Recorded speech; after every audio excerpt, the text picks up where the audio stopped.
Welcome to Archtop Heaven. This is episode 8 of the Jazz Guitar Workshop build. Thank you for tuning in. And in this episode, I will be taking delivery of a new bandsaw. I'm going to change the impeller on my dust extractor. I'm going to put some new LED lighting up in the main assembly room. And I'm going to electrocute myself with 240 volts. So stay tuned. Okay, here it is. It is smaller than I thought.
First impressions of the bandsaw, it is impressive, no doubt. It's got that typical Felder look to it, which is to say it's nicely designed on the outside. I can't speak for the internal components as yet because I don't know much about bandsaws. I don't have much to reference this one against apart from an old Wadkin, which is just vastly overbuilt compared to this modern one. But it looks good. There's some runs in the paint, there's a bit of rust on the bottom of it. But for $4,000 I think it offers good value. So the job today is to get the bandsaw into the machining room, but I'm going to need to clear it up. So this room needs cleaning and room 2 over there needs cleaning, and then I'm going to bring in the bandsaw.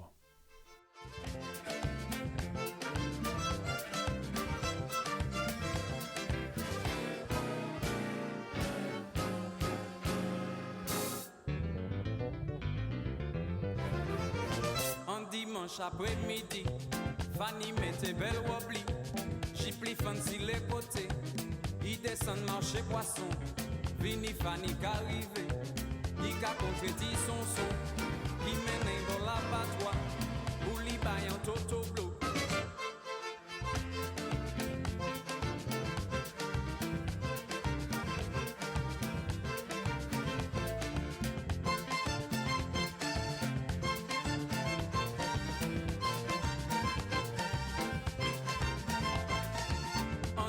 Après-midi, Fanny mette belle wobli, j'y plie fancy les côtés, il descend marché poisson, vini Fanny. I've now been joined by Harvey, who's a real pro at moving heavy machinery. We are going to get it upright with the help of the guys next door who've got a forklift. We're then going to put it into machining room 1, set it up and see what it runs like. I'm just taking Harvey for a little ride here whilst he carries on working.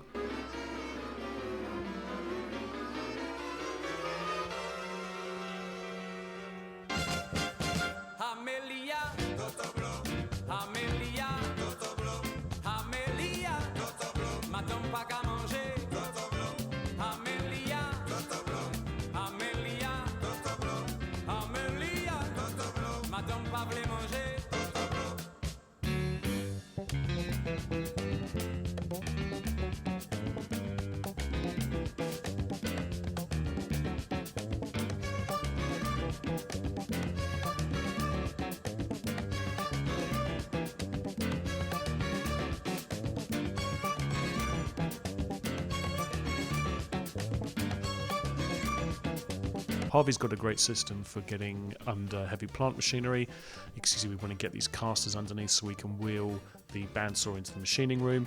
So what he does is he has a box of plywood pieces that are cut out, and plywood, being well machined to the same very similar tolerances, allows you to then have lots of little steps that you can put under the machinery. And he just does one side, one another corner, goes around another corner with a little crowbar and just keeps raising the machine up. You can see it here with the planer. We're actually taking them out, and you can just keep moving them out corner by corner, or sometimes to a corner, until the machine's back on the ground. So it's a bit painstaking, a little bit time consuming, but it does work, and we don't have a better system, and so far it's not failed us. This is one of the great things about working with Harvey and having him as a mentor, is that he is just a fountain of knowledge, and he's always sharing it. And as long as I keep paying attention, I'm going to learn a lot of tricks and tips that should hopefully make this venture a success, and just life in general.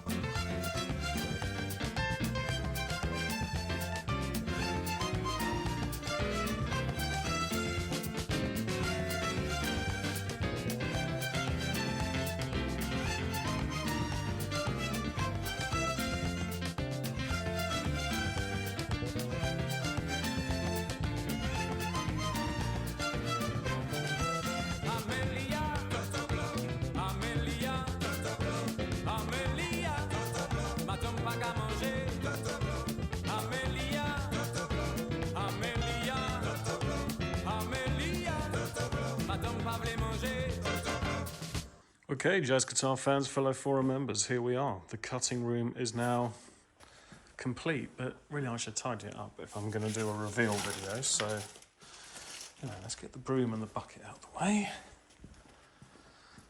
That can go there. That can go here.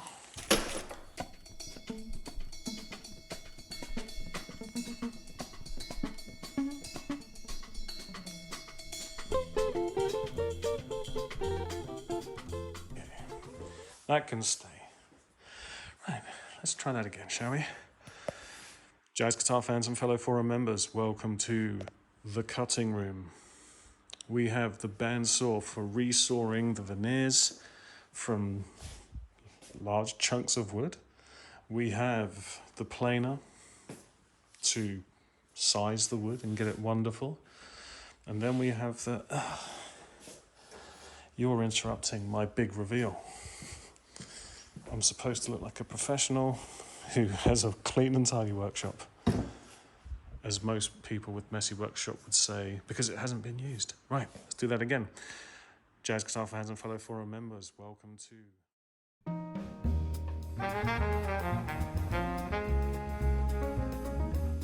Okay, I'm taking the motor off of the dust extractor. Since I've changed the position of the motor, I need to get the impeller out because the blades of the impeller are now facing in the wrong direction. I've ordered a new impeller from P&J, and all I've got to do now is prise this one off the motor so I can swap them over. Unfortunately, it's proving a little bit difficult to actually do that, and so I'm going to have to go with a plan B, which is to suspend the impeller on the motor and see if I can whack it with a hammer. And that's not worked. I'm going to add a little bit of heat and going to give it another hit with the hammer, but unfortunately it just won't come loose. So I'm going to take it over to a pro who's got the right tools for the job.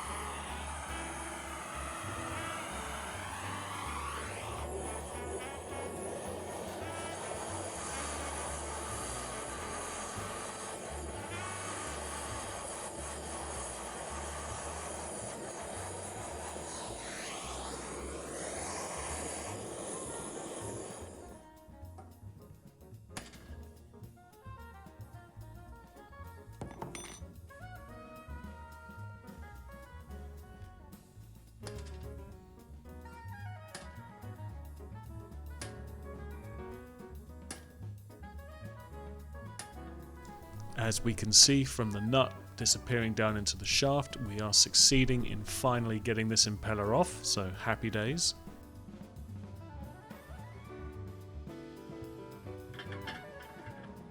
It's opened out, it's swelled out, and it'll jam in the hole. Yeah. So I'll get another one.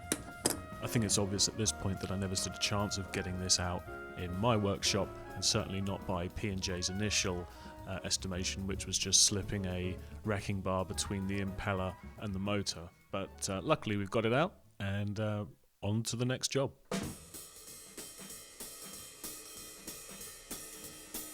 This area of the workshop is the assembly area. There was a suspended ceiling here that was half taken down by the previous tenant. It looked messy, there were wires hanging down everywhere, and it had those old terrible fluorescent lamps in, so I'm now changing them for LED strips, and it's going to brighten the place up a lot.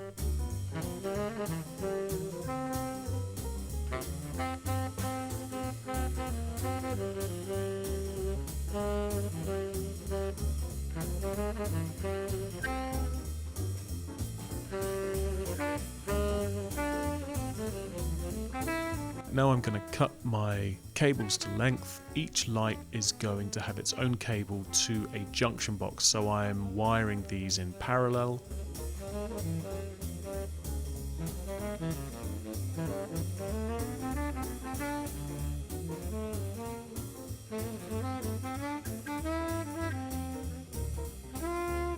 There are a lot of cables hanging down here. I'm going to tidy them all up. Some of them I don't need, some of them are power cables.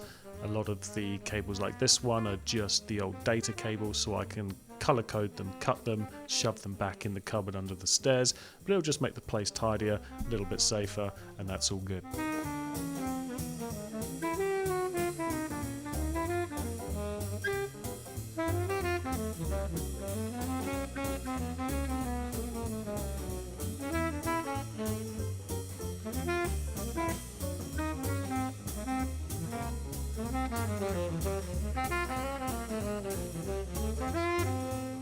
There's my cables from my LED panels, and cut them off. I'm going to strip them now. By the way, buying these strippers saves you so much time. I've had them for a couple of years. I'm not a professional electrician. You could say that that's overkill, but I think for the price, definitely worth it. These are Wago boxes. I love Wago boxes. They make life so simple. You buy solid core, twin and earth, and you can just push the cores into the Wago boxes and they do the rest. So it's almost like Lego. It's brilliant.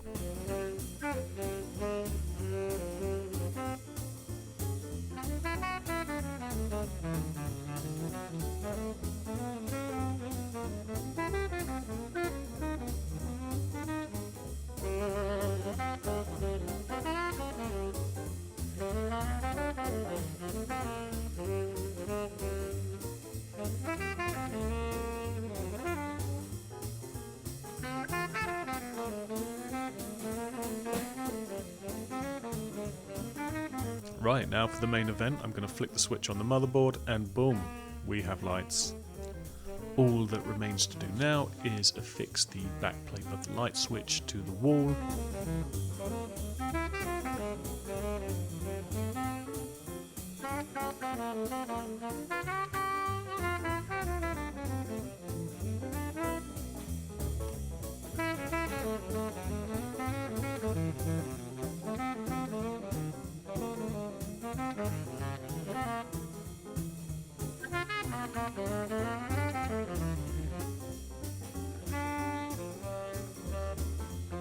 To recap of what's happened, I've taken the old suspended ceiling down and the old fluorescent lighting. I've attached new strip LED lighting, wired it in, and tidied up all the cables that were previously there.